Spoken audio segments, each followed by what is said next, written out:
என்னுடைய credit score குறைவாக இருக்குது, இன்கமும் கம்மியாக இருக்குது, ஆனால் எனக்கு பணம் அதிகமாக தேவைப்படுது, என்ன பண்ணுறதே தெரியல அப்படி கேட்டிங்கன்னா உங்களுக்கு 2 ஆப்ஷன் இருக்குங்க. இந்த 2 ஆப்ஷனும் யாருக்கு சூஸ் ஆகும்னு முன்னாடியே நான் சொல்லிடுறேன்.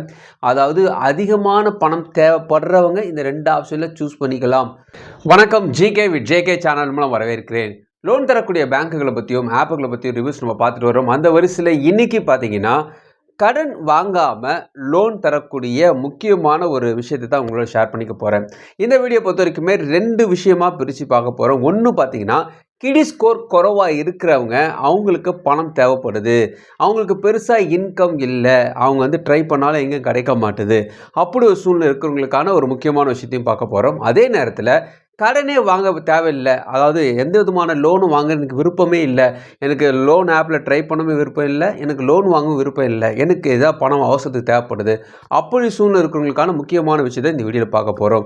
ஒரு வேளை உங்களுக்கு அப்படி தேவைப்பட்டுச்சுன்னா, இம்மிடியட்டாக உங்களுக்கு பணம் தேவைப்படுதுங்க, ஒரு 3 நாளில் பணம் தேவைப்படுது, அப்படி சூழ்நிலை இருந்துச்சுன்னா லோனே வாங்காமல் உங்களுக்கு பணம் கிடைக்கும். அது என்னென்னு பற்றியும் பார்க்க போகிறோம். அதே நேரத்தில் கிரெடிட் ஸ்கோர் கம்மியாக இருக்குங்க, இன்கமும் பெருசாக இல்லை, எனக்கு ஒரு 10 லட்ச ரூபாய்ட்டு பணம் தேவைப்படுது, அப்படி ஒரு சூழ்நிலை இருந்தாலும் உங்களுக்கு ஒரு 2 விதமான விஷயத்தையும் தான் இந்த வீடியோவில் பார்க்க போகிறோம். அதுக்கு முன்னாடி ஜிகே வித் ஜேகே சேனலுக்கு இது வரைக்கும் நீங்கள் சப்ஸ்கிரைப் பண்ணலாம், சப்ஸ்கிரைப் பண்ணி பக்கத்துக்கு பெல்லைக்கான ப்ரெஸ் பண்ணி ஆல் ஒரு ஆப்ஷன் பண்ணுங்கள். இது போல் நீங்கள் செய்யும்போது நாங்கள் அப்லோட் வீடியோஸ் நோட்டீஸ் உங்களுக்கு பிரயோஜனமாக்கும். இந்த வீடியோ உங்களுக்கு பிடிச்சிருந்துச்சுன்னா ஃப்ரெண்ட்ஸுக்கு ஷேர் பண்ணுங்கள். தெளிவாக லைக் மறக்காம லைக் பண்ணுங்கள்.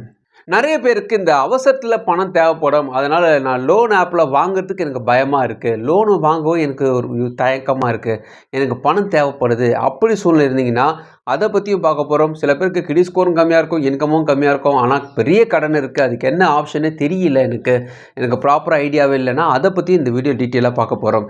இந்த 2 விதமான விஷயங்களும் நிறைய பேருக்கு இருக்கக்கூடிய ஒரு பெரிய தயக்கங்கள் தான். ஸோ 2 விதமான விஷயத்தை ஒன் பை ஒன்னாக நம்ம பார்க்கலாம். இந்த வீடியோவில் நம்ம ஃபஸ்ட்டு பார்க்க போகிற விஷயம் என்னென்னு பார்த்தீங்கன்னா, என்னுடைய கிரெடிட் ஸ்கோர் குறைவாக இருக்குது, இன்கமும் கம்மியாக இருக்குது, ஆனால் எனக்கு பணம் அதிகமாக தேவைப்படுது, என்ன பண்ணுறதே தெரியல அப்படி கேட்டிங்கன்னா உங்களுக்கு 2 ஆப்ஷன் இருக்குங்க. இந்த 2 ஆப்ஷனும் யாருக்கு சூஸ் ஆகும்னு முன்னாடியே நான் சொல்லிடுறேன். அதாவது அதிகமான பணம் தேவைப்படுறவங்க இந்த 2 ஆப்ஷனில் சூஸ் பண்ணிக்கலாம். மற்றபடி எனக்கு 1 லட்ச ரூபா 50,000 ரூபாய்க்கு நீங்கள் அவ்வளோ தூரம் போக தேவையில்லை. ஸோ அதனால் இந்த பெரிய பணம் தேவைப்படுறவங்களுக்கான இந்த 2 ஆப்ஷன். ஃபர்ஸ்ட் ஆப்ஷன் என்னென்னு பார்த்தீங்கன்னா கோ அப்ளிகேட்ன்றது என்னென்னு பார்த்தீங்கன்னா, உங்களை விட அதிகமான சம்பளம் வாங்கக்கூடியவங்க அல்லது ஒரு செல்வந்தர், உங்களுக்கு உங்கள் ஃப்ரெண்ட்ஸ் சர்க்கிள்லேயே நல்ல ரிச் பீப்புள் யாராக இருந்தாங்கன்னா அவங்க உங்களுக்கு ஷூரிட்டி போட்டாங்கன்னா, கார்டியன் போட்டாங்கன்னா உங்களுக்கு ஒரு 5 லட்சத்துலேருந்து 10 லட்சம் வரைக்குமே லோன் கிடைக்கும். இந்த லோனை வாங்கிறதுக்கு நீங்கள் ப்ரைவேட் பேங்க்லாம் போக வேண்டிய அவசியம் இல்லை, கூட்டுறவு சங்கங்கள் நிறைய இருக்குது, நீங்கள் அங்கே ட்ரை பண்ணலாம், அல்லது நான் பேங்கிங் ஃபினான்ஸ் கம்பெனிஸ் இருக்குது, அங்கே நீங்கள் ட்ரை பண்ணலாம். இதுக்கு மெயினாக எலிஜிபிலிட்டி என்ன எதிர்பார்ப்பாங்கன்னா, உங்களுடைய இன்கம் கம்மியாக இருந்தாலும் பிரச்சனை இல்லை, கிரெடிட் ஸ்கோர் ஒரு நார்மலான கிரெடிட் ஸ்கோராக இருக்கணும். ஏற்கனவே லோன் வாங்கி டிஃபால்ட்டாக இருந்தீங்கன்னா இதில் வரமாட்டீங்க.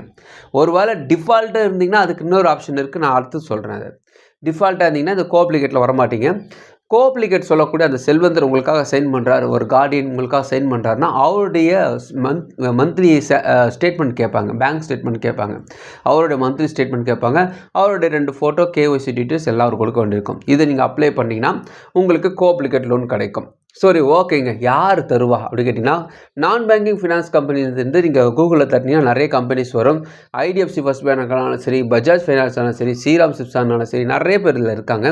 ஆனால் அவங்க கேட்கக்கூடிய தகவல் இதுதான், டாக்குமெண்ட்ஸில் நல்லா சைன் பண்ண வேண்டியிருக்கும். அப்படி உங்களுக்காக சைன் பண்ணக்கூடிய நபர் இருந்தாங்கன்னா நீங்கள் இதை ட்ரை பண்ணலாம். அது இங்கே இருக்குது.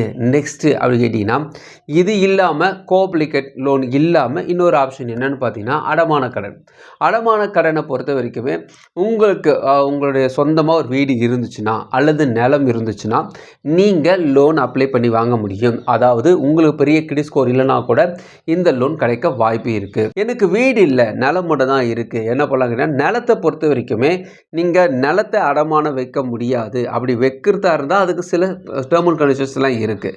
அது வீடு கட்ட போகிறேன், அந்த நிலத்தின் மேலே வீடு கட்ட போகிறேன் சொல்லி லோன் வாங்கலாம். இது ஒரு பெரிய ஆப்ஷன்ஸ். உங்களுக்கு பார்த்தீங்கன்னா ஹோம் ஃபர்ஸ்ட் ஃபைனான்ஸ் இதுக்கு லோன் தராங்க. உங்களுக்கு LIC ஹவுசிங் ஃபைனான்ஸு இந்த ஆப்ஷன்ஸுக்கு லோன் தராங்க.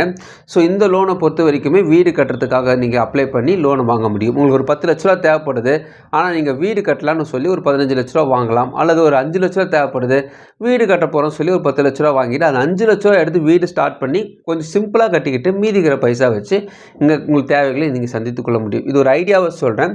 ஒரு வேளை உங்களுக்கு தொகை பெருசாக இருந்துச்சுன்னா நீங்களே அதுக்கேற்ற மாதிரி பிளான் பண்ணிக்கணும். அதுக்கேற்ற மாதிரி எஸ்டிமேட் கொடுக்கணும். உங்கள் நிலத்தை பொறுத்து இருக்குது, நீங்கள் கட்டக்கூடிய இடத்த பொறுத்து இருக்குது. ஸோ அது ரொம்ப முக்கியமான விஷயம். அது இங்கே இருக்குது, அதுவும் என்கிட்ட இல்லைன்னா நெக்ஸ்ட் ஆப்ஷனுக்கு தான் போகணும். ஸோ கிரெடிட் ஸ்கோர் குறைவாக இருக்குது, எனக்கு வந்து இன்கமும் பெருசாக இல்லை, நீங்கள் சொன்ன வீடும் என்கிட்ட இல்லை, நிலமும் என்கிட்ட இல்லை, எனக்காக சைன் பண்ண யாரும் இல்லை, நான் இப்போ ரொம்ப ஒஸ்ட்டான ஒரு சூழ்நிலை இருக்கிறேன், என்ன பண்ணலான்னு கேட்டிங்கன்னா, நீங்கள் இப்போ செய்ய வேண்டிய ஒரே விஷயம், உங்களுக்கு எல்ஐசி இல்லை நீங்கள் எல்ஐசி போட்டிருந்தீங்கன்னா அதை பேஸ் பண்ணி நீங்கள் வந்து லோனாக நீங்கள் எடுத்துக்கொள்ள முடியும். 40% வரைக்குமே நீங்கள் கட்டின பணத்தை நீங்கள் எடுத்துக்கலாம். அதுக்கு பெருசாக இஎம்ஐ கட்டணும் அவசியம் இல்லை, அதுக்காக நீங்கள் போராடணும் அவசியம் இல்லை, பெருசாக வட்டியும் கிடையாது. இம்மிடியேட்டாக நீங்கள் கட்டின பணத்தை எடுத்துக்கொள்ள முடியும். இல்லாட்டி நீங்கள் ஷேர் மார்க்கெட்ஸில் பாண்டோ அல்லது கிசான் விசா பத்திரம் சொல்லுவாங்க இல்லையா, போஸ்ட் ஆஃபீஸ், அது ஏதாவது நீங்கள் டெபாசிட் பண்ணி வச்சுருந்தீங்கன்னா அதை எடுக்கலாம். அதெல்லாம் இல்லை பாஸ், அந்த வாய்ப்பே இல்லைன்னா லாஸ்ட்டாக சொல்லக்கூடிய ஒரு விஷயம் அது என்னென்னு பார்த்தீங்கன்னா, கடனே வாங்காமல் உங்கள் கடனை அடைக்கக்கூடிய விஷயம். ஸோ அந்த விஷயத்தை இதோட உங்களோட மெர்ஜ் பண்ணி சொல்கிறேன். இது என்ன விஷயம்னு பார்த்தீங்கன்னா, நீங்கள் ஒரு சேலரி பர்சனாக இருந்தீங்கன்னா உங்களுக்கு இபிஎஃப் மூலமாக பணம் எடுத்துக்கொள்ள முடியும். இதுக்கு வந்து நீங்கள் வந்து பெருசாக அலைய வேண்டிய அவசியம் இல்லை. ஃபஸ்ட்லாம் டாக்குமெண்ட்ஸ்லாம் சைன் பண்ணி ஃபார்ம்லாம் ஃபில்அப் பண்ணி கொடுக்குற மாதிரிலாம் இருந்தது. இப்போலாம் எதுவுமே கிடையாது. நீங்கள் ஆதார் கேஒய்சி டீட்டெயில்ஸை வந்து ப்ராப்பராக நீங்கள் அப்டேட் பண்ணி வச்சுருந்தீங்கன்னா உங்கள் மாத சம்பளத்தில் பிடிக்கக்கூடிய சேலரியில் உங்களுக்கு இபிஎஃப் பிடிச்சிருந்தாங்கன்னா அந்த பணத்துலேருந்து எடுத்துக்கொள்ள முடியும். இதில் நிறைய பேருக்கு நிறைய சந்தேகம் இருக்குது. இபிஎஃப் நம்பர் மட்டும் தான் இருக்குது, யூஏஎன் நம்பர் என்கிட்ட இல்லை, எனக்கு யூஏஎன் நம்பர்னால் என்னன்னே தெரியல, ஆனால் எனக்கு சம்பளத்தில் பிடிச்சிட்டு இருக்காங்க. இது போல் நிறைய பேருக்கு சந்தேகங்கள் வரும்போது உங்கள் மொபைல் நம்பரை வச்சு நீங்கள் யூஏஎன் நம்பர் ட்ரேஸ் அவுட் பண்ணிக்க முடியும். அதுக்கு யூஏஎன் லாகின் ஒரு ஆப்ஷன் இருக்கும். வெப்சைட்டில் போய்ட்டு உங்கள் மொபைல் நம்பர் போட்டு யூஏஎன் நம்பர் எடுத்துருங்க. அதுக்கப்புறமா நீங்கள் லாகின் பண்ணுறதுக்கு பாஸ்வேர்டு கேட்கும். பாஸ்வேர்டுக்கு உங்களுக்கு ஓடிபி வரும் மொபைலில், அது ஓடிபி வச்சு உள்ளே போயிடுங்க. உள்ளே போய்ட்டு உங்களோட கேஒய்சி டீட்டெயில்ஸ்லாம் அப்லோட் ஆகிருக்கா நீங்கள் பாருங்கள். அதை நீங்கள் பார்த்துட்டு பிறகு ஆமாம் அப்லோட் ஆகிடுச்சுன்னா சூப்பரு, இல்லைன்னா நீங்கள் வந்து அப்லோட் பண்ணுங்கள். அப்லோட் பண்ணும்போது நிறைய பேருக்கு பேரில் பிரச்சனை வரும்.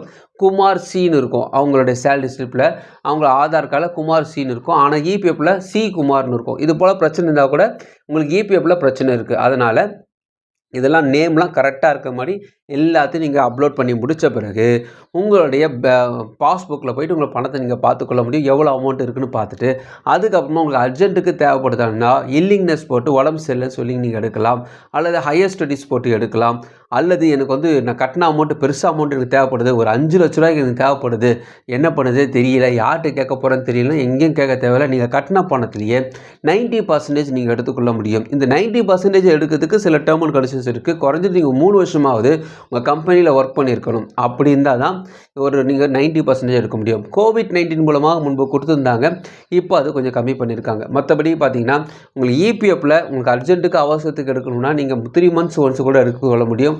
அதுக்கான ஆப்ஷன்ஸ்லாம் நிறைய அதில் வச்சுருக்காங்க. ஸோ இபிஎஃப் சம்மந்தமான நிறைய சந்தேகங்கள் இருந்துச்சுன்னா தாராளமாக இங்கே கமெண்ட்ஸில் கேட்கலாம்.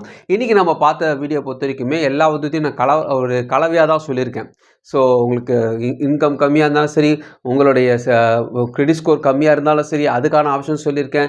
நீங்கள் லோனே வாங்காமல் உங்களுடைய சேலரியிலேருந்து உங்களுக்கு பிடிக்கக்கூடிய இபிஎஃப்லேருந்து பணத்தை எடுத்துக்கொள்ள முடியும். உங்கள் பணத்தை நீங்கள் எடுத்துக்கலாம்.